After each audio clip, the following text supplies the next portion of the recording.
आज साथियों, मेरे को मुद्दे तो नहीं मालूम है, लेकिन पीछे बोर्ड पे लिखे हुए हैं, क्योंकि आज थोड़ा मैं कुछ ज़्यादा परेशान था। मेरे दोस्त के पिताजी की डेथ हो गई थी, बस वहीं से उठकर सीधे आपके बीच में आया हूँ। साथियों, मैं ज़्यादा बड़ी बात तो नहीं बताऊंगा, लेकिन इस बोर्ड पे कुछ लिखा हुआ है, उधर मैं आपका ध्यान आकर्षित करना चाहूँगा। वहाँ पे देखिए क्या लिखा हुआ है। हम यहाँ पे एक मुद्दे के लिए बैठे हैं, लेकिन वहाँ पर देखिए, हम सुनेंगे हर नारी की बात। क्या जिला प्रशासन को ये बात समझ में नहीं आती क्या? इनके दफ्तर में बोर्ड लगा हुआ है, हमें बताने की जरूरत नहीं है, हमें आंदोलन करने की जरूरत नहीं है। इनके दफ्तर में, इनके कार्यालय के सामने लिखा है और माननीय शिवराज सिंह चौहान का फोटो लगा हुआ है। लेकिन क्या इनकी आंखों पे पट्टी बांधी रखी है? ये जितने भी पुलिस वाले यहाँ पे घूम रहे हैं, इनको नहीं दिखाई देता क्या? ये खुद ही बोर्ड लगा के बैठे हैं और हमें आंदोलन करने पे मजबूर किया जा रहा है। क्या ये भारतीय संविधान को नहीं मानते क्या? क्या ये संविधान को पढ़कर इन्होंने नौकरी नहीं ली क्या? साथियों, आज हमें समझने की जरूरत है, क्योंकि जब तक हम हमारे अधिकारों के बारे में नहीं जानेंगे, बाबा साहब ने जो संविधान लिखा है उसको नहीं समझेंगे, तो ऐसे अत्याचार दिनों दिन बढ़ते जाएंगे। कोई ट्रैक्टर से घसीट के मारेगा, कोई ट्राली से घसीट के मारेगा, लेकिन इन लोगों को शर्म नहीं आएगी, क्योंकि ये भारतीय संविधान को पढ़ने वाले लोग नहीं है। अब हमको पढ़ना पड़ेगा। ये सिर्फ नौकरी कर रहे हैं, इनमें सामाजिक जो एक शक्ति होती ना, वो खत्म हो गई है। नौकरी की लालच में इन्होंने अपना जमीर बेच दिया है सरकारों को, इसलिए इनका जमीर नहीं बचा है। इसलिए ऐसे बोर्ड लगा के सिर्फ ये दिखावा करते हैं, समाज को एक गलत दिशा में लेके जाते हैं कि देखो हम आपके लिए क्या कर रहे हैं। ये देखिए इनकी सच्चाई। ये जिला कलेक्टर कार्यालय है और यहाँ पर बोर्ड लगा हुआ है। और हम आज क्यों खड़े हैं आप सबको पता है। अरे बलात्कार हुआ है किसी महिला के साथ में, दो दो तीन तीन भाइयों को मारा है, लेकिन फिर भी ये गूंगे बहरों को सुनाई नहीं देता है। इसके लिए मैं आपको सीधी सी बात बताना चाहूंगा। ये जो धार जिला हमारा है, 5वीं अनुसूचित क्षेत्र वाला है, तो सामान्य प्रशासन पहली बात तो यहाँ पर लागू नहीं होता है। लेकिन धार जिला में सबसे ज्यादा अत्याचार शोषण यहीं पे होता है, क्योंकि इनके लिए लड़ने वाला कोई नहीं है, बोलने वाला कोई नहीं है। हमारे लोगों को संविधान मालूम नहीं है, और हमारे भाई थोड़े बहुत संविधान को जानते हैं, तो उन पे पहले से 8-10 कार्रवाई हो रखी है। और आज भी मैंने देखा था 110 और 107 का इन्होंने किसी महिला को नोटिस दे रखा था। शांति भंग कर रही हमारी महिलाएं। भाई तुम्हारे थाने पे आके क्या तांडव कर रही है क्या? अरे शर्म करो जरा। ऐसा कौन सा टीआई था जिसने 111 और 107 में दादा नोटिस दिया, बोले हमारी महिला शांति भंग कर रही है? शर्म करो जरा, डूब मारो कहीं, खुद संविधान को पढ़ लो अच्छे से। आईपीसी सीआरपीसी हमारे पे लागू ही नहीं होती है। बताओ ना यहाँ आके कौन सी धारा में आपने केस किया है? अगर हम गलत इंटरप्रिटेशन करते हैं तो आप कोर्ट में चलिए, लेकिन आप जब हम आपके पास आते हैं, आर्थिक रूप से कमजोर होने की वजह से हमारे लोगों को न्याय नहीं मिल पाता है। इसलिए हमें आंदोलन करना पड़ता है साथियों, क्योंकि इन लोगों ने हमारे लोगों के जो हमारे जितने लीडर्स हैं, उन लोगों को कहीं ना कहीं बिकने वाला लीडर समझ रखा है। इसलिए हमारे पे अत्याचार शोषण फिर से बढ़ते जा रहे हैं।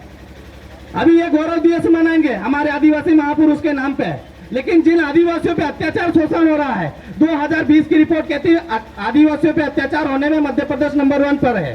पर इनको शर्म नहीं आएगी, क्योंकि सिर्फ इनको हमारे वोट चाहिए। हमारे आदिवासी भाई बहनों के दुख तकलीफ में ये कभी भी सहयोगी नहीं बनेंगे। बस हमारे महापुरुष की जयंती मना लेंगे, हमको नचवा देंगे, फ्री में डीजे लगा देंगे, लेकिन आपके लिए खड़े नहीं होंगे।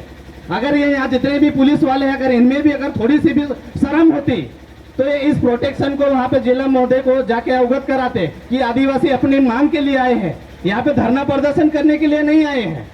यहाँ का एसपी हमारे से आके बात करता, यहाँ का कलेक्टर आके हमसे बात करता। आदिवासियों का मतलब आप समझते नहीं हो शायद, क्योंकि अगर हमने हमारी ग्राम सभा स्टार्ट कर दी तो शायद आपको नहीं पता है कि आपका सामान्य प्रशासन हमारे पे लागू नहीं होता है। भारतीय संविधान का आर्टिकल 13(3) का मैं आपको आज पढ़ के बताऊंगा, ऐसे नहीं बताएंगे हम। दादा क्या होता है कि हमारे लोगों को मालूम नहीं है, भारतीय संविधान का आर्टिकल 13(3) का क्या कहता है। आज इनको सुनाना पड़ेगा, तभी इनको समझ में आएगा। और यहाँ तक इनको जो स्वतंत्रता दी गई है, वो नागरिकों को स्वतंत्रता दी गई है। भाई लोग अच्छे से सुन लो, नागरिकों को स्वतंत्रता दी गई है। आर्टिकल 19 में स्वतंत्रता का जो अधिकार दिया है उसमें स्पष्ट लिखा है कि सभी नागरिकों को, लेकिन उसके सेक्शन 5 में लिखा है कि अनुसूचित जनजाति को छोड़कर। इसका मतलब आप क्या समझते हो कि यहाँ का मूल मालिक सिर्फ आदिवासी है, यहाँ का मूल निवासी हम बहुजन समाज के लोग हैं, गैर आदिवासी नहीं है। लेकिन ये जो पुलिस वाले हैं ये खुद गलत इंटरप्रिटेशन करते हैं, गलत व्याख्या करते हैं संविधान की और हमारे पे कार्रवाई करते हैं। इन पे तो देशद्रोह का केस लगना चाहिए क्योंकि ये मालिक के साथ में गद्दारी करते हैं। आपको मैं बताऊंगा साथियों, थोड़ा सा समय लगेगा, हो सकता है कि मैं आपका ज्यादा समय ले रहा हूं। देखिए मैं आपको आर्टिकल 9 पढ़ के बताता हूं। राइट टू फ्रीडम, स्वतंत्रता का अधिकार, उसमें क्या लिखा है आपको बताता हूं मैं। के लिए स्वतंत्रता दी गई है सभी नागरिकों के लिए। अब कौन कौन सी स्वतंत्रता दी गई है और किनको दी गई और किनको नहीं दी गई है, आप इस बात को अच्छे से समझना। व्यापार करने की स्वतंत्रता, घूमने फिरने की स्वतंत्रता, धार्मिक कर्मकांड करने की स्वतंत्रता, लेकिन किसको? सभी नागरिकों को। क्या आप नागरिक हो नहीं कि मालिक हो? मालिक। अगर हम मालिक है तो मैं आपको बताऊंगा कि इसी आर्टिकल में आपको लिखा है कि आप मालिक हो। इसके सेक्शन 5 में लिखा है उक्त खंड के कम है, ठीक है, कोई बात उक्त खंड द्वारा दिए गए अधिकार के प्रयोग पर भारत की प्रभुता और अखंडता, लोक व्यवस्था तथा सदाचार के हितों में युक्ति युक्त निर्बंध जहां तक कोई विद्यमान विधि।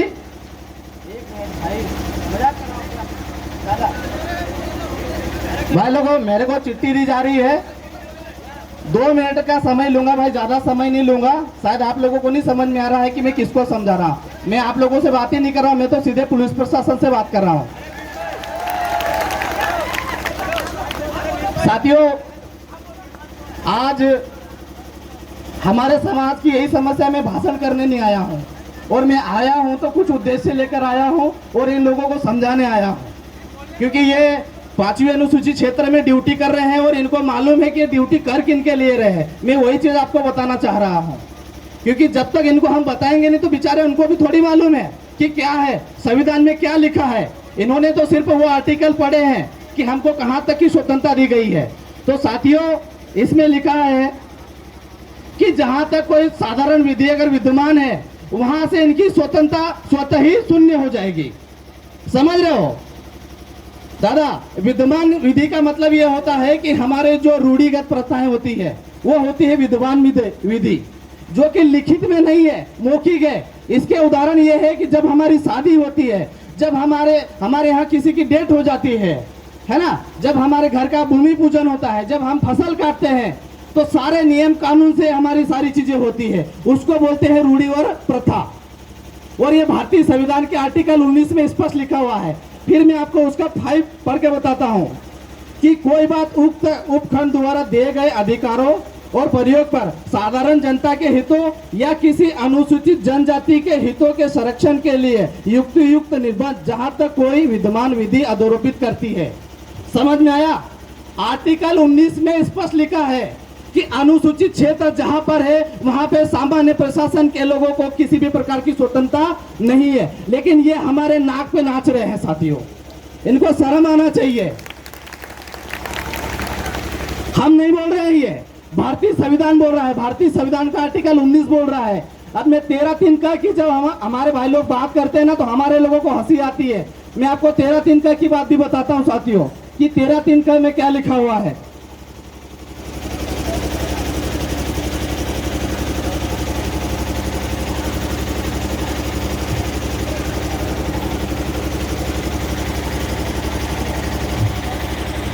तेरह दिन का मूल अधिकार, मूल अधिकारों के असंगत, उसमें आपको मैं बताना चाहूंगा कि 13(3) का की जब हम बात करते हैं, 13(3) का वो आर्टिकल है जो इस संविधान के मूल बोल सकते हैं, ये आदिवासियों का एक अपना एक कानून है।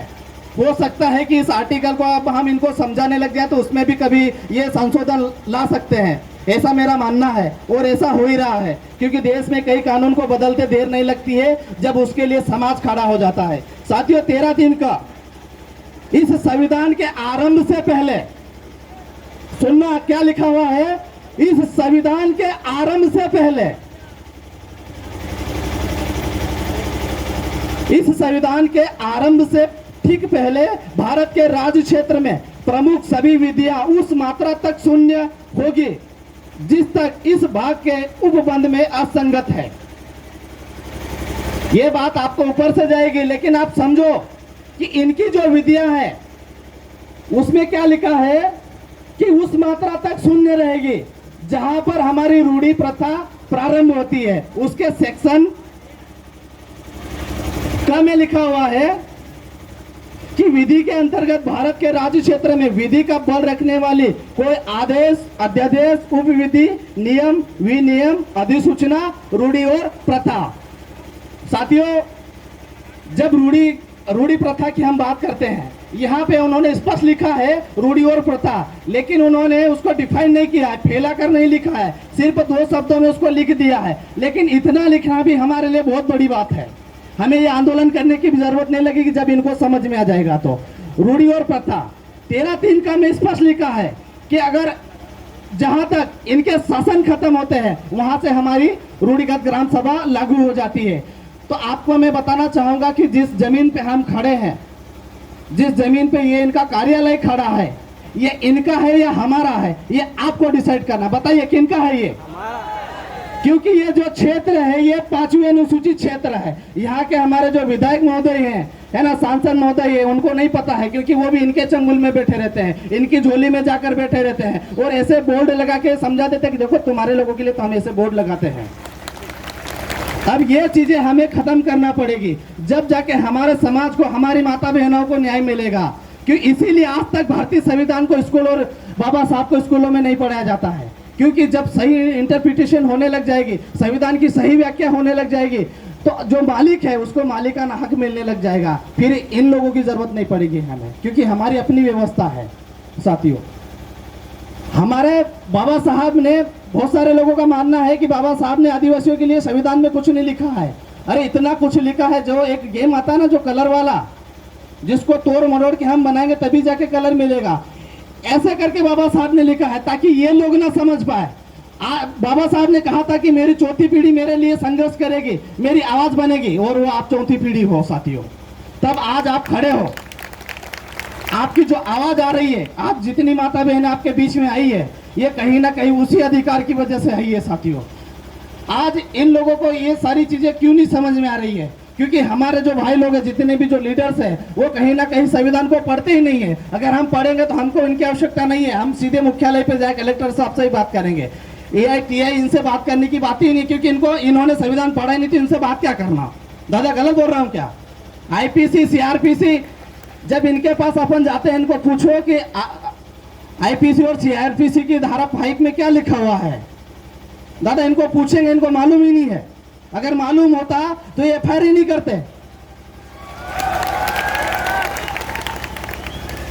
3 चीजों को उसमें इनका संविधान लागू नहीं होता है: थल सेना, जल सेना और आदिवासी रूढ़ी प्रथा। स्पष्ट लिखा हुआ है, उसमें कोई संदेह नहीं है। आप भारतीय संविधान के किसी भी राइटर की बुक उठा के देख लीजिए, IPC, CRPC और CPC का सेक्शन 4 देख लीजिए। जो हमारी भूमि अधिग्रहण करते हैं ना रवि भाई, उसका CPC का 4 वाला सेक्शन देख लीजिए, आपको समझ में आ जाएगा कि आप कितने आदिवासियों पे अत्याचार कर रहे हो। ये मामा को भी हम सिखाएंगे। अभी गौरव दिवस मना लो खुशी से, उसके बाद में तुमको कोई दिवस मनाने की स्वतंत्रता नहीं मिलेगी, क्योंकि अब आदिवासी समझदार हो गया है। और मध्य प्रदेश के तमाम आदिवासी भाइयों से हमारा यही निवेदन है कि पहले संविधान को खुद पढ़िए, फिर लीडर बनिए, क्योंकि इन लोगों को समझाने के लिए हमें संवैधानिक भाषा की आवश्यकता पड़ेगी, बाबा साहब के मिशन की आवश्यकता पड़ेगी, बिरसा मुंडा के मिशन की आवश्यकता पड़ेगी, टंटे मामा के मिशन की आवश्यकता पड़ेगी, तभी जाके इन लोगों को समझ में आएगा। क्योंकि हमको बबकारी देने से, हथियार उठाने से इनको समझ में नहीं गया, क्योंकि इनको तो पहले छूट दे रखी है। हमें नक्सलेट करके मार रहे हैं, किसी को आतंकवादी बोल के मार रहे हैं, क्योंकि उनको तो लाइसेंस मिला हुआ है। अभी ये जब हमारे क्षेत्र में आते हैं, भारतीय संविधान में लिखा है कि जब सामान्य प्रशासन का व्यक्ति या शासन जब हमारे क्षेत्र में आती है तो वो एक व्यक्ति का प्रतिनिधित्व करती है। तो आप समझ रहे हो, आप अपने आप में एक 5वीं अनुसूची हो, पूरा भारत देश हमारा 5वीं अनुसूची है। हम अगर इंदौर में भी खड़े हैं तब भी 5वीं अनुसूची रहेगी, हम मुंबई में भी खड़े हैं तब भी 5वीं अनुसूची रहेगी, दिल्ली में भी खड़े रहेंगे तब भी 5वीं अनुसूची रहेगी, क्योंकि 5वीं अनुसूची कोई क्षेत्र नहीं है, हमारी बॉडी से डिटेक्ट किया है उसको। ये जमीन का टुकड़ा नहीं है, पिंजरे वाला शेर नहीं है, हमारा जो डीएनए है इस मिट्टी से जुड़ा हुआ है। इसलिए आज तक ये हमें गुलाम नहीं बना पाए हैं, नहीं तो अभी तक हमारे समाज को कब से खदेड़ दिए होते। हमारे ऐसे महापुरुषों ने जन्म लिया है जो लड़ते रहे हैं, और आज ऐसे कई दिग्गज खड़े हो गए हैं जो इनकी बोलती बंद करने के लिए काफी है। साथियों, मैं शायद आपका ज्यादा समय ले लिया हूं और मैं माफी चाहूंगा कि मैं आप लोगों का ज्यादा समय ले लिया। हमारी बहन के साथ में जो अत्याचार शोषण हुआ है उसकी आपने प्राथमिकी दर्ज नहीं की है, अगर दर्ज की है तो उसकी एफआईआर की कॉपी हमें दे दे ताकि हमारी ग्राम सभा को हम खत्म कर दें। और आपने क्या कार्रवाई करी है उससे अगर हम संतुष्ट नहीं हुए हैं तो हम अनिश्चित काल के लिए यहाँ पे धरने पे बैठ जाएंगे, और तुम्हारा जितना भी पुलिस बर्स लगाना है लगा लीजिए, क्योंकि हम शांति रूप से बैठे हैं और आपको संवैधानिक तरीके से हम आपसे बात करने के लिए आए हैं, आपसे लड़ाई करने के लिए नहीं आए हैं। तो आपसे माननीय कलेक्टर महोदय से, यहाँ के एसपी महोदय से आपसे निवेदन है और मैं आपको आदेशित करना चाहता हूँ इस जनता के माध्यम से कि आप हमारे बीच में आइए और एफआईआर की कॉपी लेके आइए, और ये हमारे 4-5 भाई बहनों पे आपने जो अत्याचार शोषण के विरुद्ध आपने कार्रवाई नहीं की है तो उसकी कॉपी लेके आप हमारे बीच में हाजिर होइए। अगर नहीं होते हैं तो ये गेट आज हम सब मिलकर बंद करेंगे। एग्री हो भाई लोग? क्योंकि कानून को कानून ही भाषा का समझ में आता है, वकील को वकील की भाषा समझ में आती है, इसलिए हम आज यही बात करेंगे कि कानून को कानून की भाषा समझा। जय जोहार, जय आदिवासी।